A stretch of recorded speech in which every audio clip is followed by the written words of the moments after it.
7e jour de randonnée, 7e jour de marche. Je suis Céleste Grant, je fais actuellement le chemin de Saint-Jacques-de-Compostelle.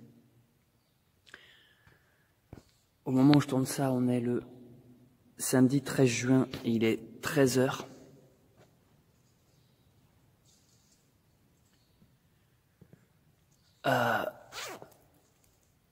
Hier, dans ma dernière vidéo, vous l'avez vu, j'ai une tendinite qui est assez sévère. J'ai vraiment beaucoup mal et théoriquement, je suis censé arrêter de marcher et me reposer au moins 24 heures et au mieux plusieurs jours. C'est le vent, mais à chaque fois, j'ai l'impression qu'il y a quelqu'un qui rentre. Sauf que ce matin, j'ai quand même repris la marche parce que je me vois pas rester 24 heures allongé. Sauf que là, le village que j'ai atteint, donc ici, j'en pouvais plus, quoi. J'ai vraiment la cheville, j'ai le tendon en fait qui me fait super mal. Donc je suis rentré dans une sorte de pharmacie et j'ai dit, est-ce que vous avez pas des béquilles? Et en fait, la pharmacienne me les a données.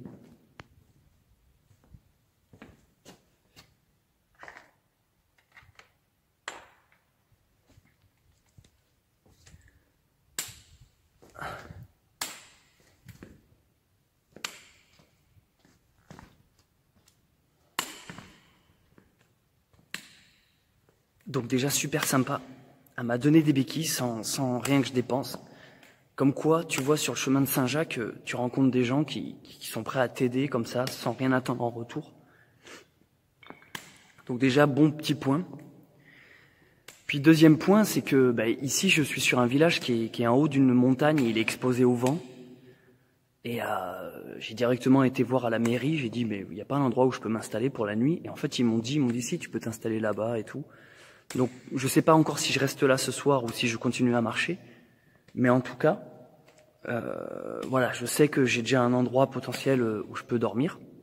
Et là, vu qu'il y avait vachement de vent dehors, et voilà, du coup, je suis rentré dans l'église du village. Donc, j'ai posé mon sac là, derrière, à l'entrée.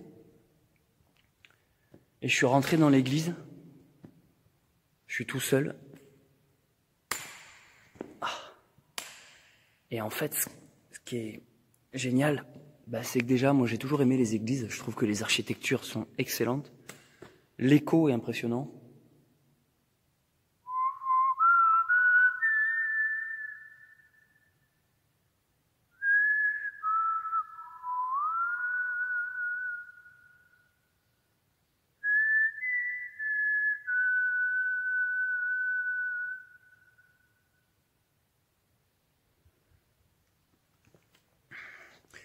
Je suis accueilli par une statue de Saint-Jacques.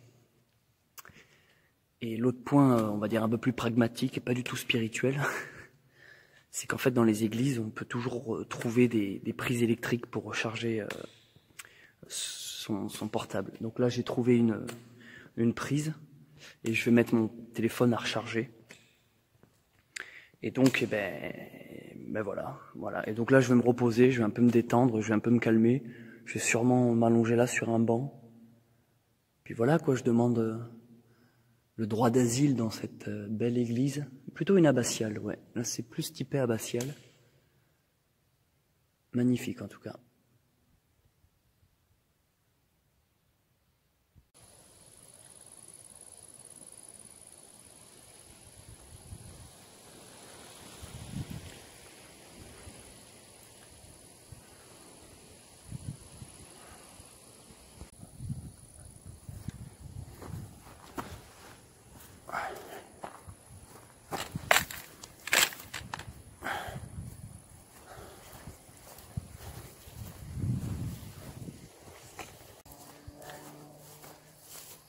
C'est vraiment trop beau. Les champs de blé comme ça avec le vent, ça danse, ça bouge. Il y a un peu de vent aujourd'hui, donc désolé si le son de la vidéo est pas tip top. J'ai dormi dans l'église là. C'est même plus dormi, c'est coma. Je suis tombé en fait. J'ai posé mon sac, j'ai chargé le téléphone, je me suis mis sur un banc. grâce divine, je me suis endormi. Mais endormi, bloom quoi, tombé. Ça m'arrive jamais, hein. Je suis pas du tout quelqu'un qui fait des siestes en plein après-midi. Je suis quand même quelqu'un d'assez nerveux, je pense que ça se voit, hyperactif on va dire. Je suis pas impossible moi, quand j'étais petit à la maternelle, que la maîtresse elle nous disait dormez, c'était un enfer pour moi. Je voyais, pour une petite anecdote, j'étais dans une classe primaire où j'étais qu'avec des filles. On était 10 dans ma classe, de toute ma petite section jusqu'à CM1, CM2 là, jusqu'en 6e en fait, jusqu'au collège. J'étais le seul garçon. Et en plus je m'appelais Céleste, donc tu vois, des fois à un moment donné on savait plus trop si qu'est-ce que c'est un garçon, une fille, on sait plus quoi. On va lui couper les cheveux et en plus il a une coupe au bol, bon. C'est pour ça que maintenant il y a une revendication du poil quoi, genre ouais non je suis bien un mec, foutez-moi la paix. Bref, ce que je voulais dire c'était que j'étais qu'avec des filles et elles avaient la passion sieste. Genre à midi ou je sais plus en maternelle à petite section ou je sais plus quoi là quand tu fais la sieste, je sais pas, bon bref, tu faisais la sieste, c'était un enfer pour moi, j'étais juste les yeux ouverts dans le lit et je me rappelle je me faisais engueuler par la maîtresse si je dormais pas, mais vraiment, genre ah Céleste, et en plus vu que j'étais un peu le seul garçon, il y avait un côté, des fois tu sens que ça l'énervait quoi, la maîtresse. Je dis pas qu'elle aimait pas les garçons, mais si en fait je dis ça. Il y avait un petit côté, non mais j'exagère, elle était très sympa, mais quoi qu'elle nous tirait les cheveux un peu quand on faisait les cons. Bref, donc je fais rarement des siestes, et là dans l'église, chaos technique quoi, chaos technique, bim. Le ring a sonné quoi, ding ding, ding ding, chaos quoi, j'ai des croix à la place des yeux. J'ai super bien dormi dans l'église, en plus je me sentais en sécurité parce que dans une église, on va dire que t'as le droit d'y être, tu vois, tu te sens pas dans une propriété privée ou je sais pas où, donc tu dors bien. J'entendais le vent dehors souffler, il y a beaucoup de vent là où je suis. Et en fait, je me disais dans ma tête, en regardant l'énorme bâtiment, je disais mais c'est dingue en fait, j'ai une maison pour moi tout seul parce que tu rentres pas d'habitude dans des maisons. Au pire, tu rentres dans des petits abribus, ce genre de conneries, tu rentres dans des petits bâtiments, mais c'est tout petit. Mais tu rentres jamais dans une grande demeure où tu as le droit d'y être, à part dans une église. Et j'étais bien, et du coup je me suis senti en sécurité, je me suis dit, ici on va pas venir m'embêter. J'ai posé mon sac, et vraiment je me suis endormi quoi. J'ai dû dormir une grosse heure. Et là j'ai repris le chemin. Écoutez, je vais être franc avec vous, franchement j'ai hésité à abandonner. J'ai hésité à abandonner ce matin. Ce matin, en fait, après le réveil, c'est beau là, j'espère que vous profitez. Hein. Franchement, mais regardez ça quoi. J'ai même pas besoin de retoucher sur Instagram. C'est pas trop beau? Dites-moi dans les commentaires que c'est beau. Je les lis les commentaires. Non, vraiment j'ai hésité à abandonner les amis. Parce qu'au bout d'un moment, bon, faire une rando, faire le survivaliste, c'est sympa, mais tu vois, je me disais putain, le mec il marche à peine une semaine et il est déjà en miettes. Et donc il y avait un côté un peu, j'avais pas envie d'avouer la défaite, j'avais pas envie d'abandonner. Et après je me disais c'est aussi ça le chemin et l'aventure, c'est aussi là pour souffrir et pour en chier. Donc je vais peut-être pas baisser les bras de suite. Donc c'est pour ça que je me suis accordé cette pause. Je me suis dit on va dormir et on verra. Et du coup on a vu que je reprends. je reprends. Mais j'ai mal. Attention, hein, j'ai quand même mal là. D'ailleurs rien que pour filmer là j'ai besoin de mes deux mains donc je peux pas utiliser les béquilles. Le seul pèlerin au monde avec des béquilles quoi. On me les a données, je sais pas si je vous l'ai dit, je sais plus. En fait je suis rentré en pharmacie, elle m'a vu boiter, elle m'a fait mais vous avez pas de béquilles. Donc je lui ai expliqué que dans le village d'avant j'avais pris une chaussette qui serre le pied, une chaussette de contention et tout, avec morphine. Et elle m'a dit mais attendez je vais voir si j'ai des béquilles. Elle me les a filées, mais je suis trop, c'est super sympa quoi. Et sur le chemin, j'ai remarqué, c'est que ce genre de rencontre. T'as besoin d'un truc, tu l'as. Soit par le hasard de la vie, soit par des rencontres en fait. Et des fois, j'ai même envie de dire, il faut pas hésiter à aller demander, tu vois. Tu demandes aux gens, excusez-moi, vous auriez pas tel truc, et ah si, bien sûr. J'espère qu'il n'y a pas trop de vent, allez, je change de main.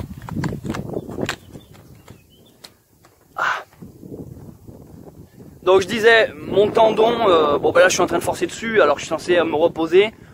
Après j'y vais un peu plus cool, on verra ce soir et puis voilà c'est tout. Je voulais vous tenir au courant parce qu'il y a pas mal de gens dans les commentaires qui m'ont donné de bons conseils. Ils m'ont dit bois beaucoup d'eau, merci. C'est vrai que je pense que je bois pas assez. Pourtant j'ai ma petite paille ici là sur le côté. Donc je vais essayer de boire un peu plus d'eau, peut-être un tout petit peu ralentir pendant quelques jours, histoire que ça guérisse, tu vois. Mais j'ai pas envie de m'arrêter. Parce que soit je m'arrête, j'attends que ça guérisse et que je repars, mais ça j'ai pas envie. Soit je ralentis un peu la cadence, et voilà, j'espère que ça soignera en forçant pas trop dessus. J'ai quand même les béquilles, et puis j'ai la morphine. Je me jure les amis, j'exagère pas, quand je raconte des histoires, des fois, on pourrait croire que j'exagère, mais pas du tout. Le docteur hier, c'était beaucoup trop drôle quoi. Bon, voilà, c'était pour vous donner quelques nouvelles. Je continue l'aventure, et là en plus, bon, y a du vent, mais j'ai l'impression que le décor est plus beau. Voilà, la météo c'est toujours pas ça, un coup il fait beau, un coup il pleut, un coup il y a du vent.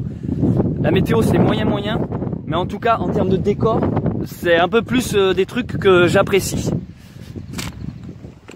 A plus.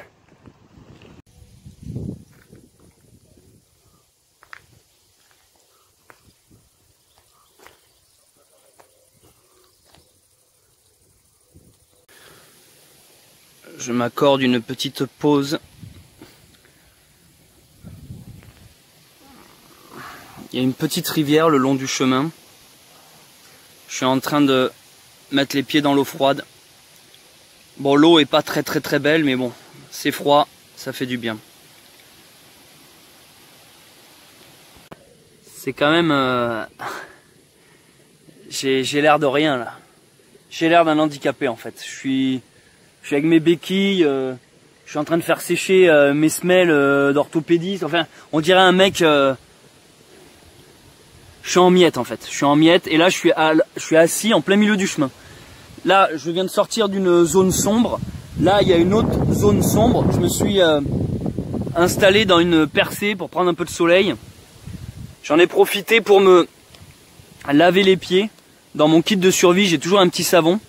Et ça faisait pas de mal. Ça faisait pas de mal. Bon, déjà de l'eau fraîche pour les tendinites, les douleurs aux pieds. Et odeur fraîche ensuite. Ça, c'est pour le reste du monde. C'est pour le reste du monde. J'arrive pas à sentir. Là, j'ai plus de souplesse, quoi. Ça va. Ça va. Ça va. Disons, ça va de manière superficielle. Ça va. Et vous allez rire. J'ai quasiment aucune ampoule. Enfin, j'ai pas d'ampoule sous les pieds. Par contre, j'ai des ampoules aux mains. J'ai une ampoule là. Et sur l'autre main, j'ai une ampoule ici. Parce que je marche avec le bâton. Parce que je me branle. Non, parce que je marche avec le bâton de pèlerin.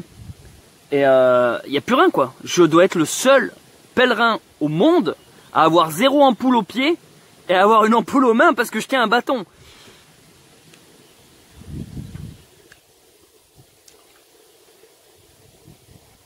Petit coup de soleil, non? Je sais plus là. Je suis daltonien en plus. Bref. Est-ce que tant que je suis là à m'aérer les pinglots, je vous montrerai pas quelque chose de survie? Qu'est-ce que je pourrais vous montrer? Ça, allez. Donc, dans mon sac, j'ai ça. Et ceci.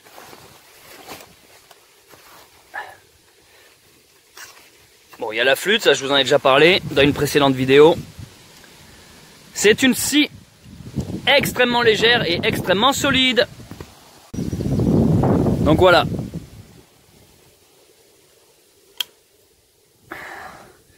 Ça, en survie, en bushcraft, c'est super utile. En fait, elle est très légère.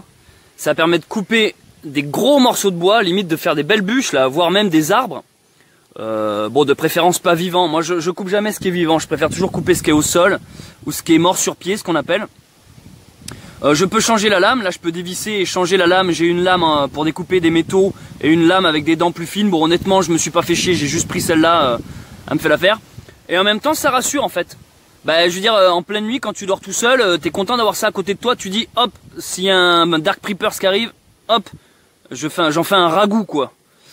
Donc, voici la marque pour ceux que ça intéresse, Mossy Wack. Très intéressante. Bonne poignée, bonne prise en main. Et après, elle a différents niveaux de réglage. Tu peux aussi tordre comme ça. Bon, je vois pas dans quel cas de figure tu vas couper comme ça, mais si c'est sur le sol, j'en sais rien. Bon, bref. Voilà, petit truc de survivaliste, très agréable à avoir.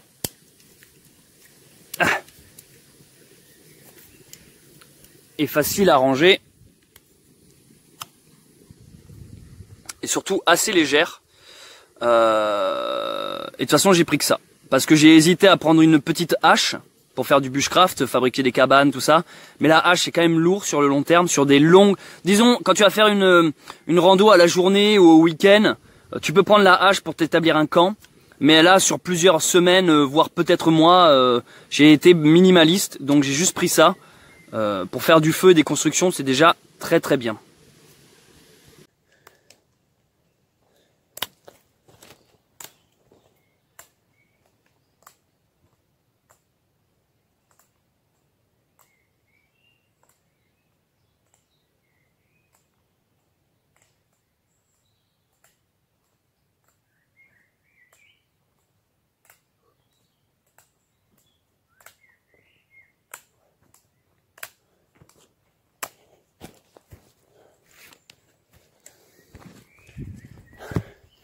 J'ai fait ce plan rien que pour vous montrer comment je marche avec les béquilles. Je suis en train de marcher là, comme d'hab, hein. Ah oui, jusque là c'est normal. Je marche depuis 7 jours en fait. Ah non, je disais, pendant que j'étais en train de marcher là, j'étais en train de penser à des trucs. De manière un peu automatique, presque méditative. La marche, il y a un côté méditation. Parce qu'en fait, je viens de passer un village. Et puis après, tu remarches sur des chemins dans des champs comme ça. Puis jusqu'au prochain village. Et je me faisais la réflexion dans ma tête. Je disais, c'est marrant, il y a un petit côté jeu vidéo. Tu sais, t'arrives dans le village, tu repères l'auberge, tu repères l'épicerie, tu repères où tu peux soigner tes Pokémon, où tu peux sauvegarder ta partie. Puis après, tu repars à l'aventure, quoi. Et j'attends qu'un combat se déclenche dans les autres herbes. Tu vois ce que je veux dire? Et je me disais, c'est marrant dans les jeux vidéo, pourquoi on représente jamais le héros avec un sac à dos et le Ranjou, tout son bordel.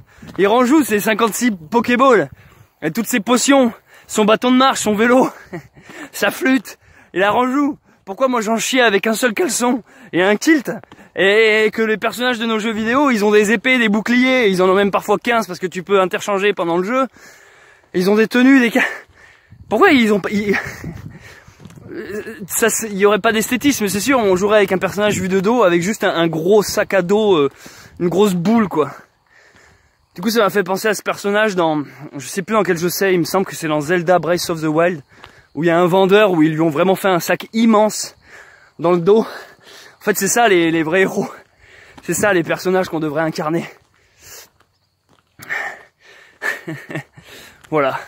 C'était une pensée pas du tout spirituelle ou philosophique, hein. Des fois je pense aussi à des trucs de gros bébés. Laissez-moi avec mon univers.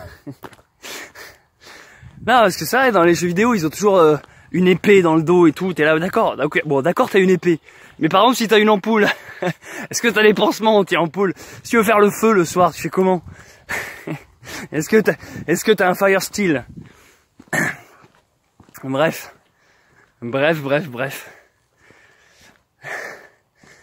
D'ailleurs, en parlant de ça, je vais faire une petite réflexion sur le fait... Oh non, remarque, non, j'en parlerai plus tard de ça. Je sais pas quelle est ma prochaine destination, mais j'espère que c'est bientôt. Il y a quelque chose qui est très très agréable après une très longue journée de marche, surtout quand on est avec des béquilles. C'est lorsqu'on regarde au loin et qu'on voit enfin notre destination.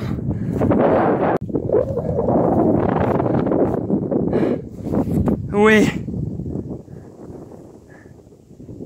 j'y suis.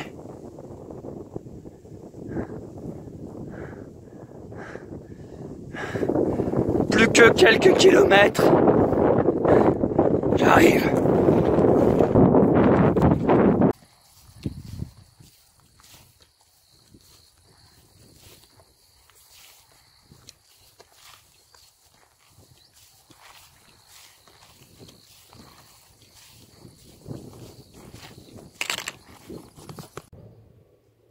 Ça y est, j'y suis les amis.